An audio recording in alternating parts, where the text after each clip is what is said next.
नमस्कार। हिंदी की कक्षा में आप सभी का स्वागत है।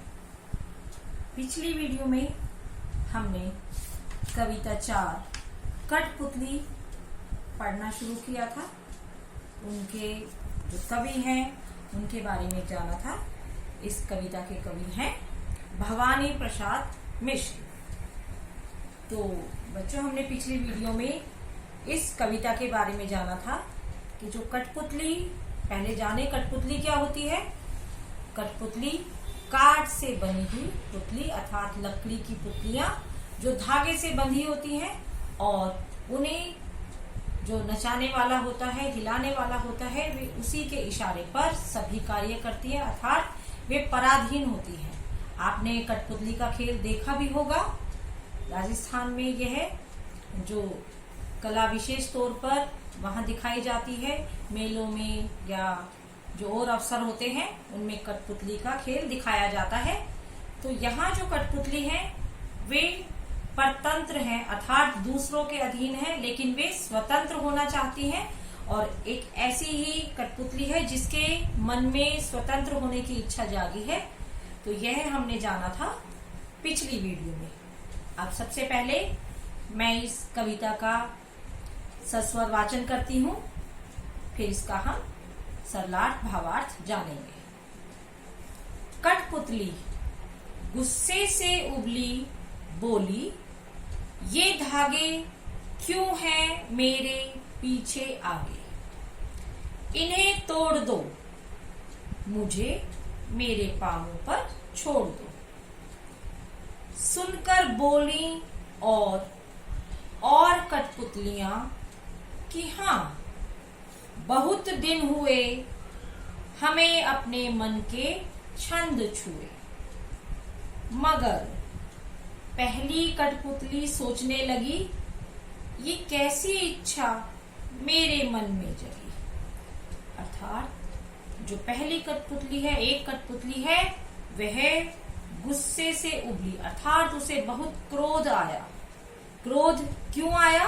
क्योंकि वह पराधीन है, दूसरों के अधीन है, उसे चलाने वाला कोई और है जो उसकी डोर अपने हाथों में थामे हुए है। बोली कि ये धागे क्यों हैं मेरे पीछे आगे, मैं चारों तरफ से बंधनों में बंधी हूँ, धागे रूपी जो बंधन है उनमें मैं बंधी हुई हूँ, लेकिन मैं इन्हें तोड़ देना चाहती हूँ, मैं स्वतंत्र होना चाहती हूँ। इन्हें तोड़ दो, मुझे मेरे पांवों पर छोड़ दो, कि मुझे स्वतंत्र कर दो और मुझे इन बंधनों से आजाद कर दो। अब उसकी यह बात सुनकर जो अन्य कठपुतलियां हैं और कठपुतलियां अर्थात जो अन्य कठपुतलियां हैं जो वे भी बंधनों में बंधी हुई हैं, खुश हो जाती हैं और क्या कहती हैं कि हाँ, बहुत दिन हुए हमें अपने मन के छंद छुए।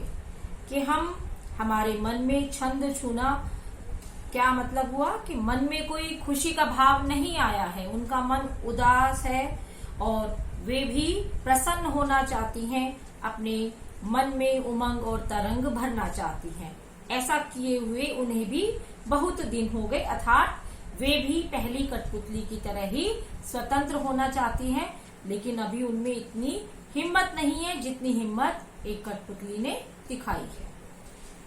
मगर पहली कठपुतली सोचने लगी कि ये कैसी इच्छा मेरे मन में जगी। अब उसने जो पहली कठपुतली है उसने सोच तो लिया आजाद होने की, लेकिन वह सोचती है कि अब उसे क्या करना चाहिए उसे, क्योंकि जो अन्य कठपुतलियां हैं वे भी उसी पर निर्भर हैं, उसी के ऊपर विश्वास कर रही हैं। तो उसकी जिम्मेदारी तो वो सोचती है कि मेरी जिम्मेदारी तो और भी अधिक बढ़ जाती है कि ये इच्छा जो मेरे मन में जगी है स्वतंत्र होने की, इस इच्छा को मैं किस प्रकार पूरी करूं कि मैं भी आजाद हो जाऊं और जो मेरे साथ की सारी कठपुतलियां हैं वे भी आजाद हो जाएं। तो ऐसा वह सोचती है और यही भाव इस कविता में है। भवानी प्रसाद मिश्र जो स्वतंत्रता का संदेश दे रहे हैं कि हमें दूसरों के पराधीन नहीं रहना है, हम इसका विरोध करेंगे और अंत में सफलता को पा लेंगे। तो बच्चों यह तो हुई इस कविता की बात, कठपुतली। अब जो आज हम एक एक्टिविटी भी करेंगे साथ में। जो आज की हमारी एक्टिविटी है वह कविता पर ही आधारित है कि हम कई बच्चे होते हैं जो इतने जिज्ञासु होते हैं, उनमें इतनी क्रिएटिविटी होती है, इतने सक्षम होते हैं, वे भी सोचते हैं कि चलो हम भी कुछ लिखते हैं। तो आज हम थोड़ा सा जो कविता है उसे किस प्रकार से हम लिख सकते हैं, कैसे लगाते हैं, वही इस एक्टिविटी में देखते हैं। जैसे मैंने एक उदाहरण लिया है, देखो बच्चों, जो कविता है वे यदि हम शुरू करते हैं तो क्या देखते हैं कि जो उनके जो पीछे के शब्द होते हैं तुकांत होते हैं। वो तुकांत अर्थात जिनका जो अंत है एक जैसे तुक वाले शब्दों से होता है, उसे हम तुकांत बोलते हैं। जैसे मैंने ये एक उदाहरण लिया है, देखो यहां लिखा है मैंने, वीर तुम बढ़े चलो, धीर तुम बढ़े चलो। ठीक है, ये दोनों पंक्तियां हैं। अब यदि हम अगली पंक्ति को पढ़ते हैं, सामने पहाड़ हो और सिंह की, तो आप सोच सकते हैं, थोड़ा सा आप यदि सोचेंगे समझेंगे तो यहाँ पर आप इसी पहाड़ का जो तुकांत शब्द है वो आप ढूंढकर यहाँ लिख सकते हैं। जैसे शेर से संबंधित है, सिंह से संबंधित और पहाड़ जैसी जिसका तुकांत हो, तो क्या शब्द आना चाहिए? मैं समझती हूँ कि आप सबने सोच लिया होगा, और वह है दहाड़। तो यदि हमें इस पंक्ति को पूरा करना है तो हम कर देंगे कि सामने पहाड़ हो और सिंह की दहाड़ हो।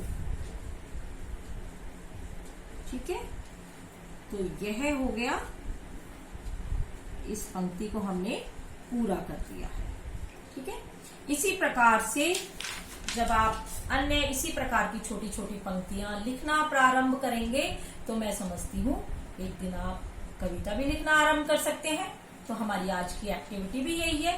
मैंने यहाँ आपके लिए कुछ छोटी छोटी सी पंक्तियां तैयार की हैं और उनका जो अंतिम शब्द है वह मैंने छोड़ दिया है। ठीक है, तो आज के जो आपका कार्य है, एक्टिविटी है, वह यही है कि कविता की पंक्तियां पूरी कीजिए। ठीक है, आप कविता चिड़िया एक थी मेरे, आप यहाँ पर जो भी लिखेंगे उसी का तुकांत यहाँ भी आ सकता है। रहती थी वह सदा, फिर आप यहाँ शब्द लिखेंगे। मैं बोली तू खा ले, एक स्थान है, और सुना दे मुझको खालिस्तान। पर वह थी पिंजरे में, यस खालिस्तान, कैसे खोले मन के खालिस्तान। तो बच्चों आज के लिए हम यही एक्टिविटी करेंगे। आपको जो ये कविता की लाइनें हैं मैं एक पीडीएफ में बना के भी दे दूंगी, आपको इन्हीं पंक्तियों को पूरा करना है। और इसके अतिरिक्त यदि आप कोई और छोटी कविता लिख सकते हैं तो वह जरूर लिखिए और मेरे पास भेजिए। तो आज के लिए बस इतना ही। धन्यवाद, शुभ दिन।